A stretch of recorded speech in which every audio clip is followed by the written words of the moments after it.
It's considered to be one of the most horrific crimes to ever take place in Fresno. All the bodies were stacked up like cordwood.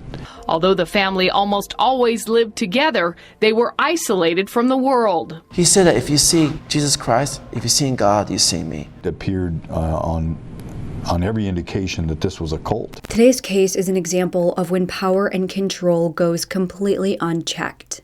What started as a man exerting his control over one woman snowballed into several decades of abuse, weaponized religion, incest, vampiric practices, and so much more against a growing family of over 20 children.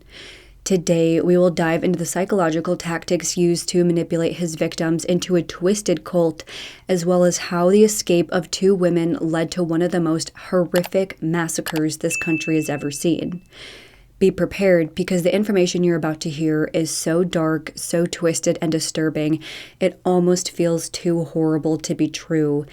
But I promise you, this story is not fiction. With that being said, let's just dive right into the details. Marcus Wesson was born in 1946 in Kansas City, Missouri. He was the oldest of 4 children born to Benjamin and Carrie Wesson. As a child, Marcus and his family moved around quite often, from Missouri to California, then Washington.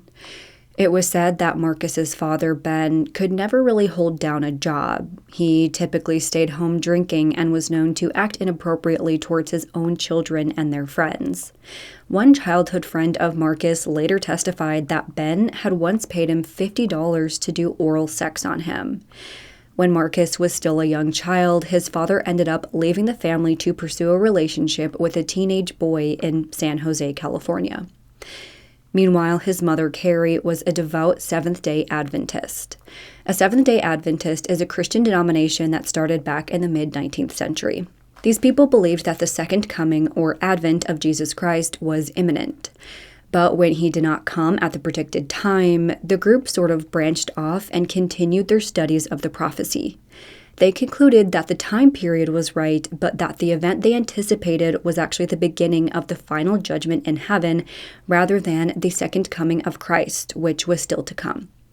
They believe in observing the Sabbath on the 7th day of the week, Saturday. So on Saturdays, they will worship and rest. Their teachings still come from the Bible like other Christian sects, but they place a strong emphasis on health and wellness, leading to many of them becoming vegetarian. They believe that by worshiping God, you will be rewarded with God's presence in your life. They also believe that once you die, you are unconscious until you're brought back to life. Eternal life is given to those who accept Jesus as their Savior, while those who don't are demolished rather than being subjected to eternal torment. So that is a very brief overview of the religion. According to those who knew the family, Carrie was very much involved in the church and would regularly teach her children lessons from the Bible. She made sure they lived their lives with the same values she had, incorporating them into their lives as much as she could. It was also said that when the children did act up, she was known to use physical punishment, such as whipping them with an electrical cord. When Marcus was young, it was said that his favorite game was to play preacher. He would use the Bible teachings he learned to preach to his friends and tell them everything he knew. By the 1960s, the family was living in San Bernardino, California. Marcus started high school there, but soon dropped out and joined the Army. He served from 1966 through 1968, deployed to Germany and Vietnam, and serving as an Army medic for the Vietnam War. He then returned to the United States with an honorable discharge, settling down in San Jose, California. There, in 1970, he met Rosemary Solario, who was 13 years older than him and a married mother of 8 children. The two started a relationship, and before long, Rose separated from her husband and Marcus Wesson moved in with her and her family. After this, in 1971, he and Rose had their first child together, a son, a deer. But the relationship between Rose and Marcus was anything but normal, and what was going on behind closed doors was nothing short of a nightmare. What one family saw as their everyday norm was just the start of this decades-long saga of manipulation, incest, and the twisted use of religion and spirituality as a weapon. Throughout his time living in the home with Rose and her family, Marcus did hold down a few jobs, one at a bank where he worked for several months. But then, he started telling those around him that God was now speaking through him, telling him that the end times were near, so it became difficult for him to actually maintain a job. By 1981, then 34-year-old Marcus then married Rose's daughter, then 15-year-old Elizabeth. Yes, legally married. Turns out, starting back in 1974, 27-year-old Marcus started grooming then 8-year-old Elizabeth, telling her that God has chosen her to be his bride. So that year, they performed an in-home wedding ceremony, making Elizabeth his wife. By age 12, Marcus started sexually abusing the little girl. Then, as I stated, by age 15, the marriage was made official by law. 4 months after the two tied the knot, Elizabeth gave birth to her first child. From there, in the years that followed, Elizabeth went on to have 10 children total, though one of them died as an infant. That left Marcus and Elizabeth with 9 children, 5 boys and 4 girls. While all that was happening, Elizabeth's older sister and Rose's daughter, also named Rosemary, was also having children one after another. By 1989, she had 7 children total. But it was said that she was battling drug addiction that got to the point that she could no longer care for her children, so she ended up dropping all of them off with Elizabeth and Marcus, leaving them with 16 children total. Throughout that time, Marcus still never really held a stable job or had a stable living situation. This giant family lived off welfare, bouncing around from place to place. They lived in shacks, a few times on old boats, empty houses, and trailers. This included a tent in the northern mountains, then a 23-foot sailboat that was docked in the Santa Cruz Marina. There, the children would dig through the trash to find food. They collected bottles and cans from the beach to turn in for recycling money. They bathed in public restrooms. After that, they finally moved on to a 63-foot old wooden tugboat in Tamales Bay, an hour south of San Francisco. Eventually, though, authorities were notified of this massive family living on the boat, and they were ordered to vacate. Throughout that time, they continued to move from place to place. They continued relying on welfare, though whenever one of the girls was old enough to work, she would be required to get a job. Any money earned from said job would go directly to Marcus to pay for their expenses. Now, Marcus always seemed to have a very dark and gloomy perspective on life. He believed and taught his children that the world was full of peril and sin. He focused heavily on religion, telling his kids that he was the only one who could protect them from the world. He made sure to homeschool the kids so that they would never be poisoned by the outside world. He needed to make sure that the divine messages he received from God were not shared with outsiders. The children were expected to focus on their schoolwork and Bible studies. He required the family to study the Bible twice per day, once in the morning and once in the afternoon, with each session being around 2 hours long. He then gave an hour-long sermon, followed by requiring each of the children to say their own prayer out loud. If they didn't complete their schoolwork or if they broke the rules, they would be punished. Things that were punishable included if the girls talked to any boys outside the home, or if the boys ever got into fights, or if they didn't listen to Marcus. If they didn't recite their prayer correctly or fell asleep during a sermon, they were disciplined. As punishment, they sometimes would be subjected to what they called week-long spankings, where they would be hit once in the morning and in the evening every day for a week. Either that, or they would be hit with a stick wrapped in duct tape or hit with a baseball bat. Anytime that would happen, Marcus would explain that he still loves the kids, and the only reason he's hitting them is because he's trying to make them better people.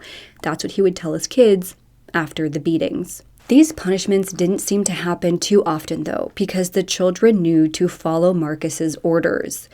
They were told that Marcus was basically Jesus Christ sent to earth, so they needed to obey him. The children called it his law and wouldn't dare to go against it. They were actually very rarely allowed to leave the house and weren't allowed to have friends. Anytime they did leave, if they encountered other children or adults, they essentially just stayed silent. They gave the impression that they were very well-behaved, well-mannered children, when in reality, they just didn't really know how to interact with people because they never got that much social interaction. It was to the point that even their own neighbors didn't really know most of them existed because of how infrequently they stepped outside their home. By this point, the children didn't know any better. They knew nothing else. Even the ones that were there since they were like 6 or 7, this is pretty much what they were raised with, and this was their normal. They believed everything Marcus told them, down to him being Jesus. They believed that if they didn't listen to him, they weren't going to heaven. As they grew up, the girls had to wear long scarves over their heads with long skirts down to their ankles. They pretty much only wore black clothing that covered them from head to toe. He told the girls that they always needed to wear scarves because they were secondary to men. They were not allowed to show their heads to God, so they needed to be covered. Then Marcus ended up segregating the home, making it so the brothers and sisters could no longer interact with one another.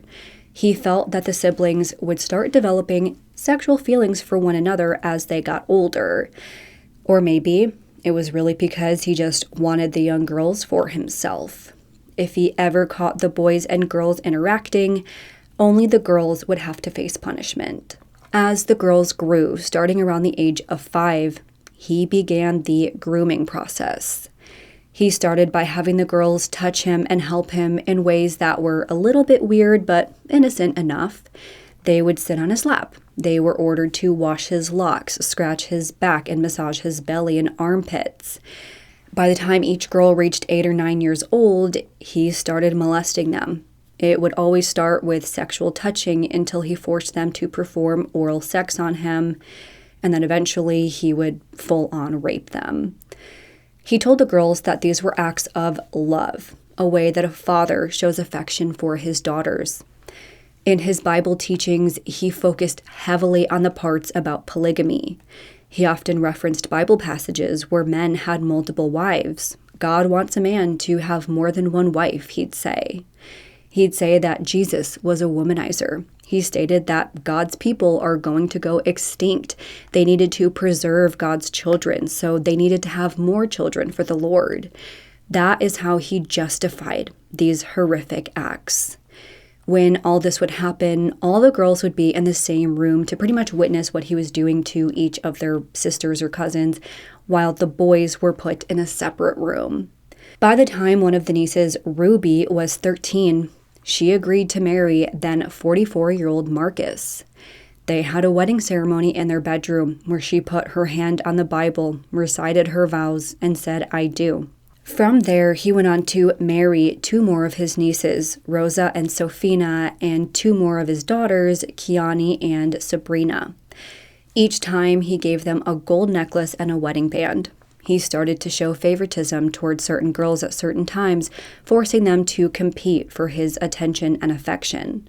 The girls started getting jealous of the other brides, started to turn against one another.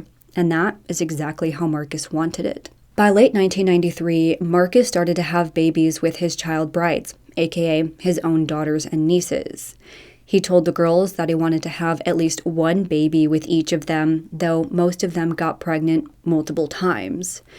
Apparently, his first wife, Elizabeth, could no longer bear children, so the girls all felt that it was their duty to have more kids since she couldn't do so any longer. Eventually, he ended up having children with 3 of his nieces and 2 of his daughters. With Rosa, he had 2 children, Sedona and Ethan. With Sophina, he had Jonathan, and with Ruby, he had Aviv. With Kiani, he had Isabel and Java, and with Sabrina, he had Marshy. By 2003, Marcus and his family ended up relocating to a 1,066 square foot converted office building in Fresno, parking a large yellow school bus right in front. The building was not well insulated, so during the cold months, the children slept in antique coffins that Marcus collected and apparently made into makeshift beds. Marcus originally said that he started collecting the coffins to make them into furniture, but really, it was because he had an obsession with vampires. He felt that vampires were similar to Jesus Christ. They both live forever. They are both immortal. He and his children often read vampire books, watched vampire movies. Of course, Marcus focused heavily on another aspect of vampire life, having multiple wives. This was another way he justified marrying and raping his nieces and children. He then eventually started giving his children vampire names. His 1-year-old son was Java, which is a combination of Jesus and vampire. He then gave himself a new nickname, G-Vam Mark Sus Pyre. So it's like Jesus, Marcus, and vampire combined into one name, I guess. For most of their lives, as I stated, all the children were totally obedient. As they grew older into their teen years and adulthood, the sons and nephews were encouraged to leave the house and pursue their own lives and their own wives. But the daughters and nieces, they had to stick around. After all, they were not only his daughters and nieces, but they were also his wives and the mothers to his many, many young children. But as the girls grew into their teen years, they started to rebel a bit, just as most teens do. Ruby ended up running away 3 times, but she always ended up returning because she had nowhere else to go. She and her sister Sophina were both the most defiant towards Marcus, so they were always getting in trouble. Ruby once said that she saw him beat Sophina every day for a week because she just wasn't listening. Once it was found that Ruby spoke with a busboy while at work as a waitress, so Marcus beat her as punishment. Again, she wasn't allowed to speak with other boys. Finally, when Ruby entered her adult years and turned 22, she and her sister Sophina left the home for good. They were being beaten so often that they started to fear for their lives. Before this, Marcus had warned them that if they ever moved out of the house, they would have to leave their children behind until they were 8 years old. So when they left, the young children were left in the care of Marcus. Though when doing so, Marcus did promise that he would stop molesting them and wouldn't try to marry any of them, I guess. Once they were finally away from the home and started to experience what life was like outside of Marcus, they realized that everything they knew, everything they experienced was wrong. It was abuse. Marcus had been sexually abusing them since they were little girls, using the Bible as a way to justify his sick acts.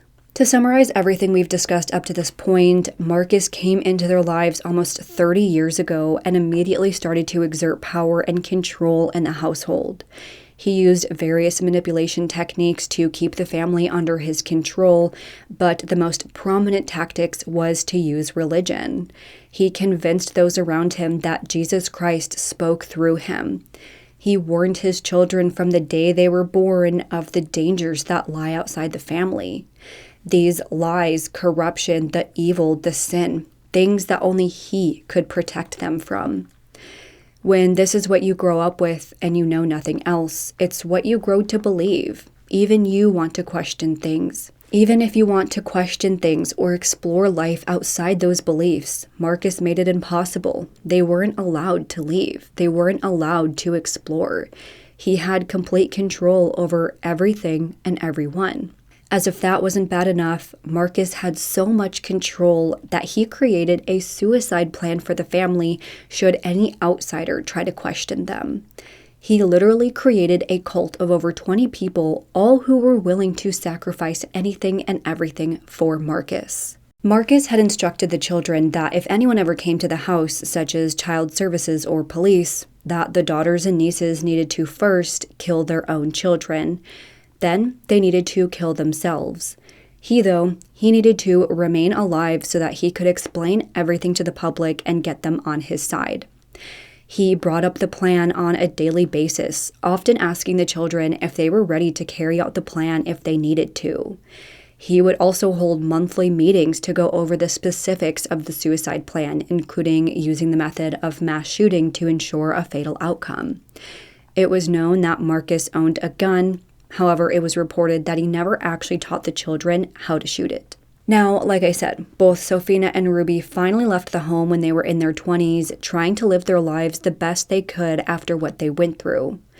But by March of 2004, they found out that Marcus was planning on relocating to Washington. He would take away all of the children and was about to move 1,000 miles away. Not only that, but they also learned that Marcus was still molesting the kids despite his promise to stop. Not a huge surprise, but still, the women were furious. By that point, they wanted to confront Marcus and get their children out of that home. After all, they were both 7, almost 8 years old, and Marcus said that they could have them back around 8 years old. But as I stated, both women were well aware of the suicide plan Marcus had in place. They knew that getting the kids from the house wasn't going to be easy. They hadn't wanted to get law enforcement involved, so they actually spoke with an attorney who advised that they bring supportive family members. So they figured there is power in numbers. Ruby and Sofina gathered a group of about 15 other adult children, some friends, and other relatives to accompany them to the home. By around 2 p.m. on March 12, 2004, Sofina and Ruby, alongside the multiple other carloads of people, pulled up to the house located at 761 Hammond Avenue in Fresno. They knew that getting their kids would be a fight, but it would be worth it to get them out of that hellhole. What really happened, though, was absolute mayhem and horror. Sofina went up to the door, then rushed inside, intent on grabbing her son and just getting out and leaving. She ran in, grabbed then 7-year-old Jonathan by the arm, and told Marcus, "I'm here to get my son." But just as she tried leading him out of the house, her sister Rosa came up and snatched him away, ushering him to the back room alongside the rest of the children. Marcus then came charging out and managed to push her outside of the house. As that was happening, the women in the home, including Kiani, Sabrina, Rosa, and Elizabeth, started yelling, "Judas, Judas," calling them bitches and whores. Sabrina called the women adulterers, then pointed down at Marcus's feet, telling them to bow down to their master. They all demanded that the two leave immediately. Marcus stood at the door of the home, blocking anyone from entering with his massive 300-pound body.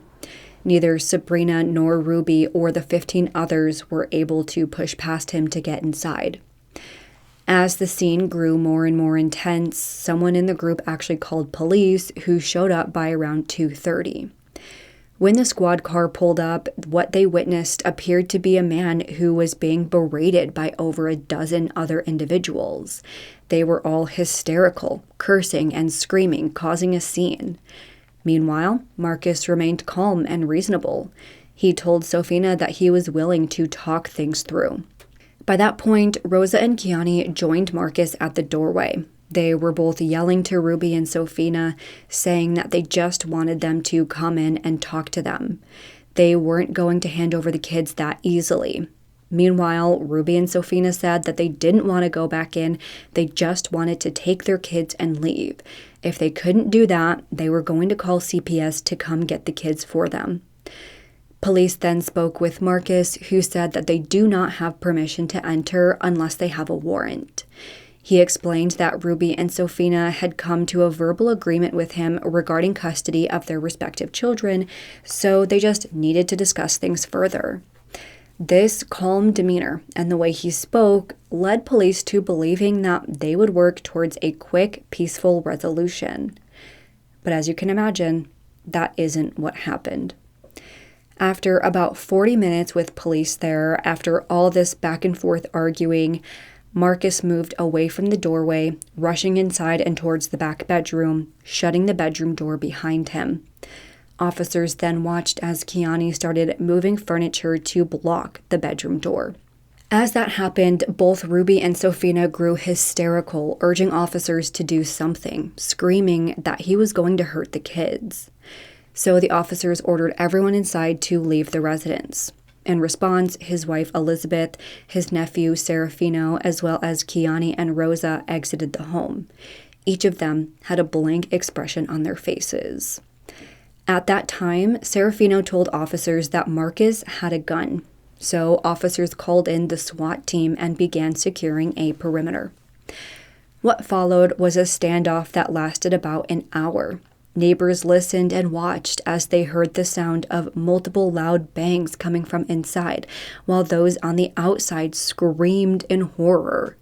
Neighbors recall hearing the women shout, "Not my babies, not my babies," and it wasn't supposed to happen this way. One of them was just screaming and crying in anguish. To note, as everyone else was hysterical and freaking out, Kiani, Rosa, and Elizabeth all remained emotionless. Every single witness, as well as multiple neighbors, later reported hearing multiple sounds that sounded like gunshots coming from inside the home.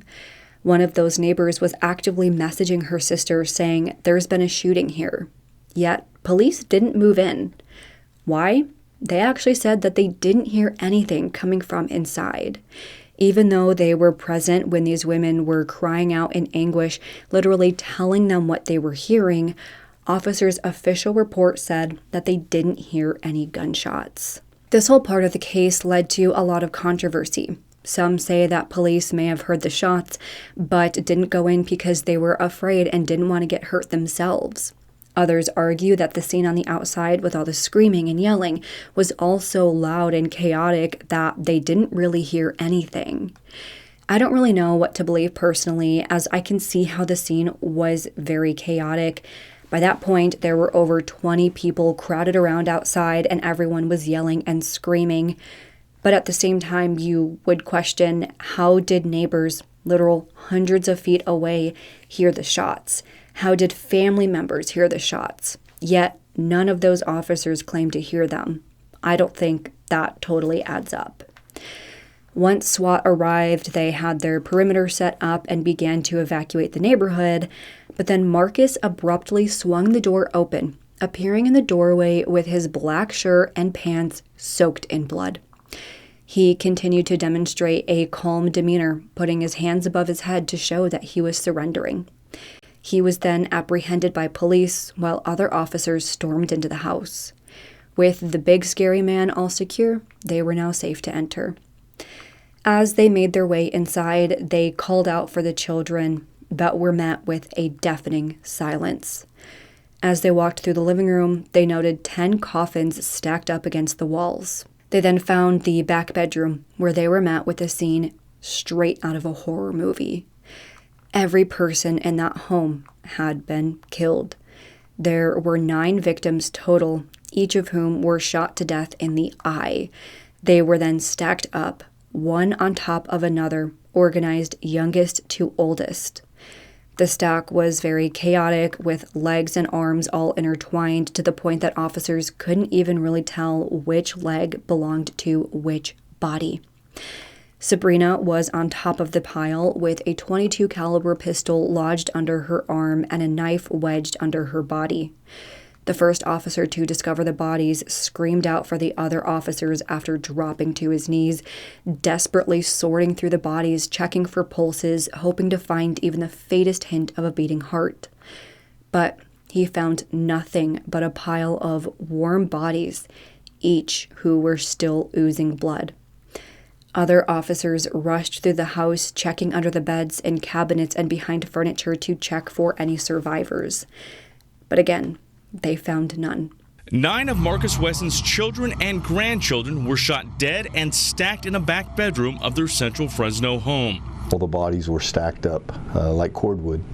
The residence that once stood at 761 West Hammond Avenue may be gone, but the memories still haunt many of the first responders who discovered the grisly details that fateful day. Chief Jerry Dyer had been Fresno's chief of police for less than 3 years when he got the call. It was something that I don't think anyone in law enforcement will ever forget. Wesson sits on death row at San Quentin. In the summer of 2005, he was convicted of killing 9 of his children. He had fathered them with his wife, daughters, and nieces. This was, an incestuous relationship that we had never seen.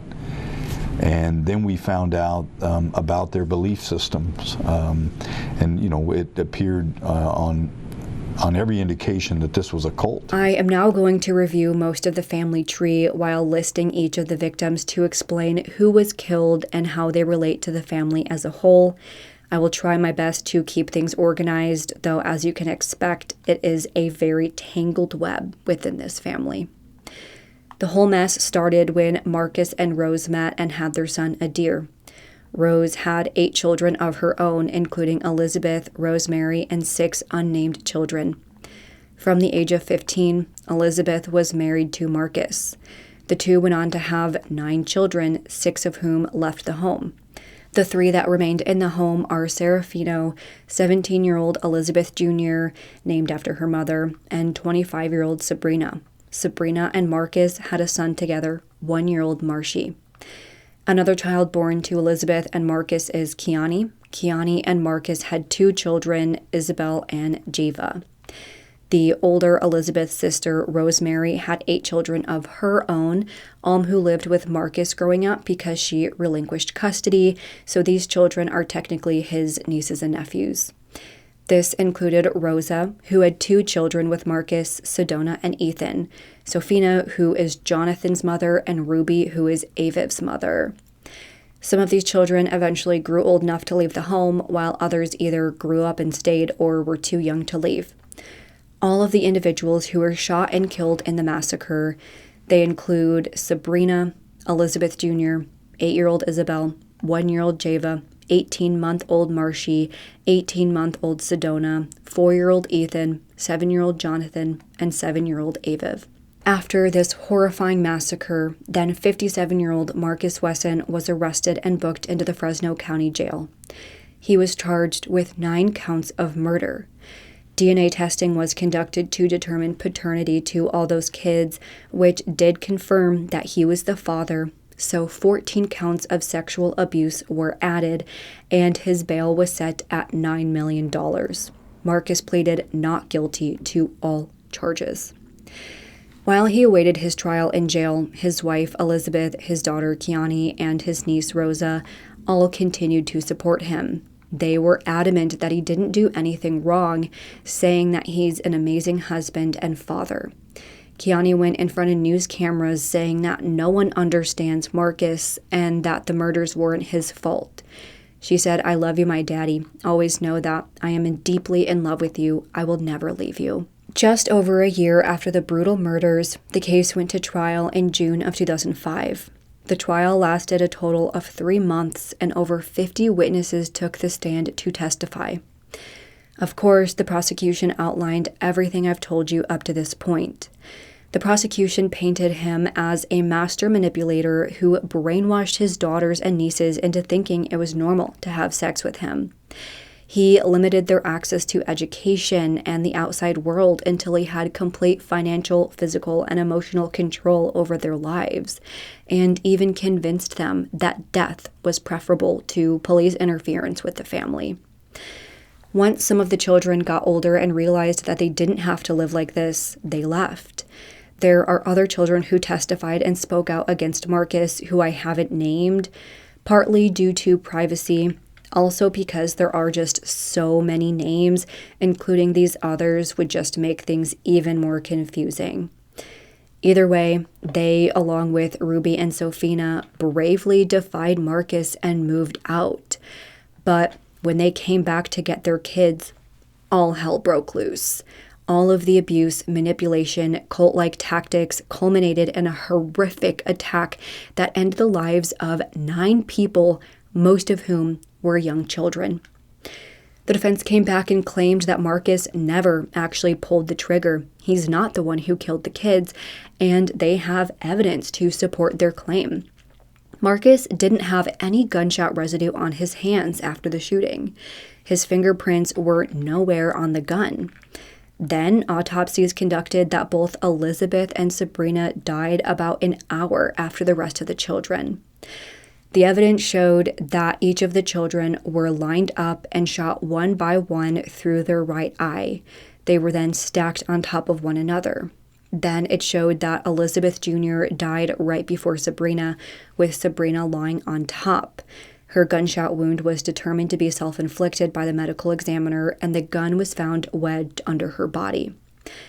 However, I want to note that GSR also wasn't found on Sabrina's hands, nor were her fingerprints. The only thing found on the gun was her DNA, but that would actually make sense because it was wedged under her. I will note that this happened in 2004, over 20 years ago, and forensic technology just was not where it is today.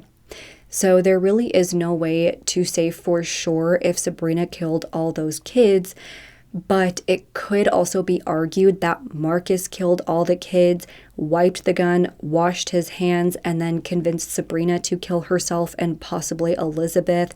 He also could have shot Sabrina and Elizabeth an hour later, made it look like a suicide, washed the gun off, washed his hands, and then wedged the gun under Sabrina.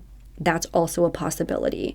And to me, I think that is more likely because, Sabrina also didn't have gunshot residue on her hands.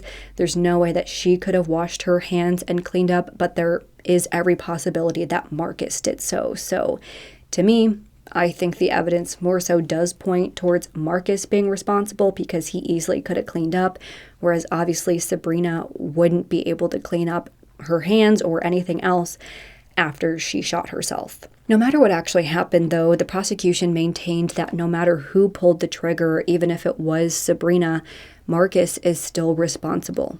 He made the children agree to the suicide pact, which was confirmed by multiple of his children who testified to that at trial. He had completely brainwashed every member of his family, so even if Sabrina pulled the trigger, Marcus is still responsible. The prosecutor stated, quote, "In this family, he was Christ himself, the ultimate authority figure who determined life and death. But for his suicide pact, for his teachings, none of this would have happened." Then 23-year-old Rosa, mother of Ethan and Sedona, took the stand to testify. She did so still wearing her wedding band and necklace. She said that she still supported Marcus even though her 2 children were killed in the massacre. She said that she loved him and still wanted to be his wife. She said that she understands what he did, but doesn't want to be responsible for putting him in jail. Elizabeth, the OG wife, also testified at trial, but what she had to say was shocking. She actually claimed that she did not know of her husband's sexual relations with her children and nieces. She said that she couldn't protect them because they never told her, even though they literally had wedding ceremonies in the house and got pregnant over and over again. When asked about the pregnancies, she said that she didn't ask about who the father of each of her grandchildren were. She thought that it would be rude to ask her own daughters, likely still in their teen years, who the father of their children were. As she spoke, it was noted that she repeatedly glanced at Marcus, signifying that she was looking to him for guidance. When the prosecutor started going harder on her, calling her out for still looking to Marcus, Elizabeth spat on her and said, "Why are you such a bitch?" Throughout the trial, Marcus remained calm and composed as he always did, as manipulators often do. Only once did he get emotional, which was when Elizabeth and the prosecutor started going at it. Marcus yelled, "Objection, the prosecutor is angry," but his behavior was quickly shut down. As I said, the trial lasted for 3 long months, and at the end, both sides made their closing arguments and the jury was off for deliberation. The jury ended up wrestling with the testimony and evidence for over 48 hours over the course of 2 weeks before they came back with their verdict. They found that Marcus Wesson was guilty of 9 counts of first-degree murder and 14 counts of sexual assault. They felt that he probably pulled the trigger on at least one or more of the victims, but even if he didn't, Sabrina only did so because of him. As the verdict was read, multiple family members shed tears while Marcus remained stoic as he always did. A month after the verdict, he had his sentencing hearing, where he was given the death penalty for the murders along with an additional 102 years for the sexual assault. As of right now, Marcus is still sitting in jail, now in his late 70s. He likely will never actually face death, as the last person to be executed in California was in 2006. Even with this verdict and sentence, Kiani stood by her dad/man. She blamed her cousins, Ruby and Sophina, for their deaths, saying that they disrupted the family. In the aftermath of all of this, all of the Wesson children stayed quiet for several years. The main supporters of Marcus seem to have accepted the reality over time.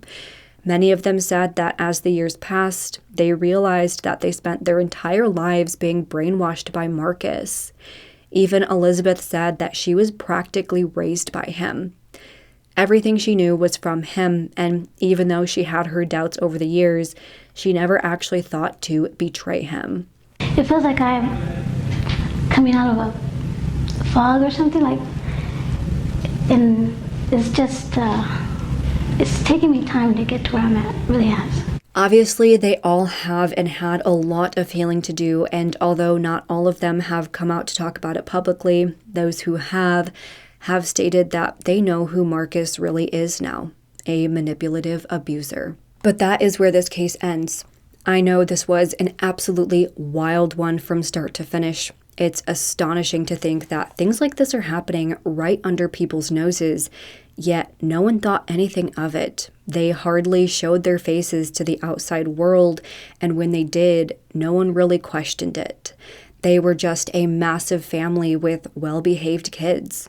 I am so happy that he's been exposed for what he truly is, because if this never happened, who knows how much longer he would have abused and tortured those kids. But at the same time, obviously, I am absolutely heartbroken. This is still marked as the worst mass murder in Fresno, and it's for a good reason.